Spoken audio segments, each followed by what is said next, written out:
Yes, this is a typical classroom some 70 years, some 75 years ago. As you can see, this group is filled with a lot of individual children who all have their own learning process. Some children run behind, some children go faster than other children due to all kinds of reasons. My father, who worked as a teacher for many years, used to tell about these ancient times, and he told us that children who run behind or were in another sense demanding towards the teacher with regard to their behavior were placed in the back rows of the classroom. That way they didn't interrupt the other children and the other children could work. So happily a lot have changed since then. So now teachers know a lot about teaching children who don't have an average learning process. They have learned about that, and even one of the spearheads of the government nowadays is to depart from differences as a teacher, that you have to adaptive teaching you have to use that as a teacher. So for children who are not typically developing children, a lot of knowledge is present. However, research shows they run behind. Children with behavioral problems run behind in comparison with children who are typically learners. They run behind some 2 years, for instance, with regard to their typically developing peers at the end of primary school, for instance, with regard to arithmetics performance. So when I talked with teachers, also in my part-time job as professor at the University of Applied Science, I noticed that it is very easily said that yes, they run behind and that it is because they have their behavioral problems. Oh yes, this is a boy with autism spectrum disorder, so he runs behind. In this presentation, I will make some arguments about why it's important to, next to focusing on neuropsychological and neurological factors, go into the social dynamics in the classroom, and especially the interaction dynamics between the teacher and the child, in order to get a grip on how children perform and how they change in their performance. So first, let us take a look at Bob. Bob is a boy of 9 years old, he's in grade 4, and he's being diagnosed as having attention deficit hyperactivity disorder. So it's Monday morning, he's going to school, it's the start of the arithmetic lesson, and Bob really likes to do it. He can do it, he knows he can do it, he's very good in arithmetics. So, but not only his cognitions are at stake, also his emotions about doing arithmetics. And he's happy, he wants to do arithmetics, he knows he can do it, so he's happy, positive. He's motivated to start the arithmetic lesson. Bob thinks, I can do this, but then his neighbor starts to talk to him and asks him what he did for the weekend. And then Bob changes his attention and focus towards the other child. So Bob has his cognition, emotions, but he also has his executive function, his perceived competence, and so on. So Bob's behavior at this moment is driven by a number of concerns and all those other things that play a role. And at this moment, his concern to be related with his neighbor is slightly higher than his concern to learn. So let us now take a look at the teacher. She also had a nice weekend. She knows she has a busy week to come, but she really likes to teach the children arithmetics.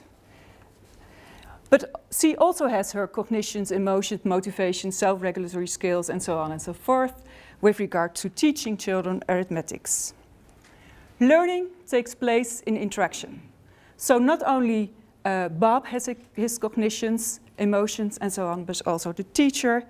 And learning takes place in this case in the interaction between Bob and the teacher. The word teaching learning processes says it in a very nice way.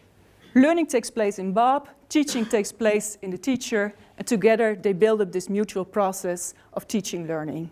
And in this process there's mutual constant change. Change with regard to the knowledge and skills of Bob, but also change in the knowledge and skills of the teacher. with regard to teaching arithmetic.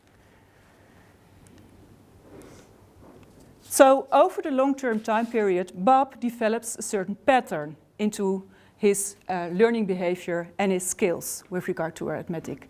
And this long-term pattern is built up by a sequence of iterative interaction processes between Bob and the teacher. Oops, all the way. Very important.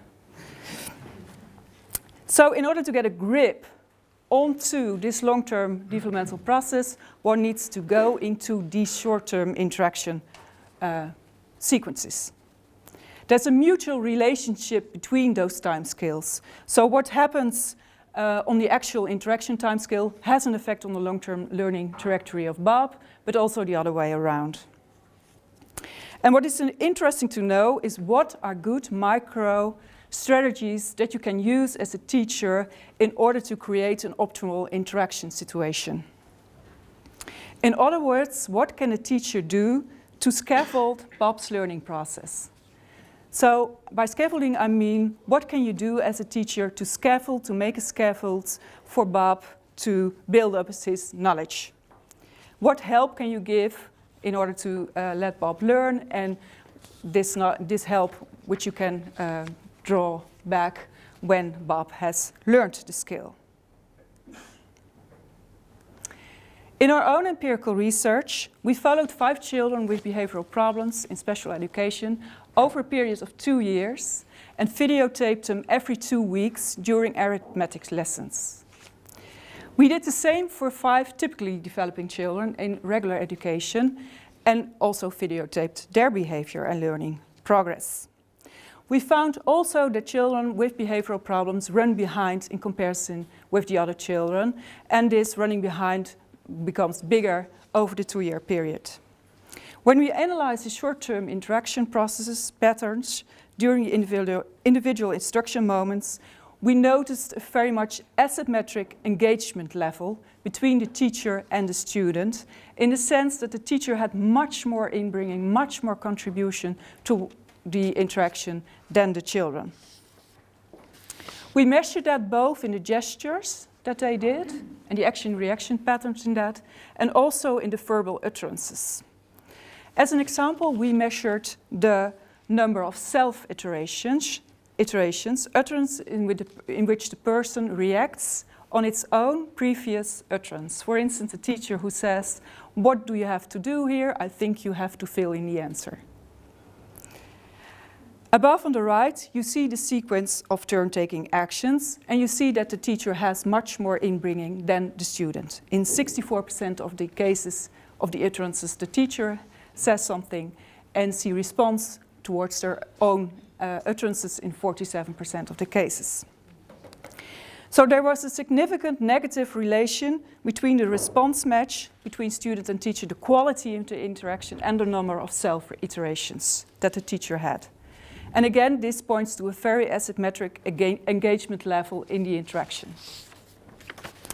In other words, a pitfall can be, as a teacher, especially when working with this type of children, to want to have too much inbringing into the interaction dynamic, into individual instruction sessions, such as this one that we studied. And in that, my argument is that you forget to pay attention to challenge children in their own learning, individual learning process. The nice thing is, I think, is that in interviews with teachers, they really recognize this. They said, yes, I totally agree. When I work with this group of children, my goal is to keep them quiet, to not let anybody walk around and run around and do something else than I want. And I forget to focus on the didactic aspect of letting them learn what I want them to learn. So in a graph, you can put it like this. So the skills and the knowledge of the children, and over time, as a teacher, when you do challenging children in a non-optimal manner, it looks like this. You constantly under-challenge children with the effect that students or children don't learn as much as could over time. In comparison, when you scaffold children in an optimal manner, it looks like this. So in this sense, the teacher scaffolds, helps children in a good manner, and over time the students learns much more and goes to higher levels of performance. So in conclusion, the implication for research is that it's important to study these short-term interaction dynamics in order to get a grip on how and why learning trajectories get problematic ones. So it's best to study this in real-life contexts. And this gives information about how to optimally challenge children in order to let them show their potential, their talent. Also, Bob has potential. He has talent. He can do something. And when he is being approached as being having talent, as being a curious mind. The implication for teaching is that you have to be aware of your own role in instruction dynamics and keeping the balance between over-challenging children and under-challenging children, and especially those with behavioral problems. So, thank you.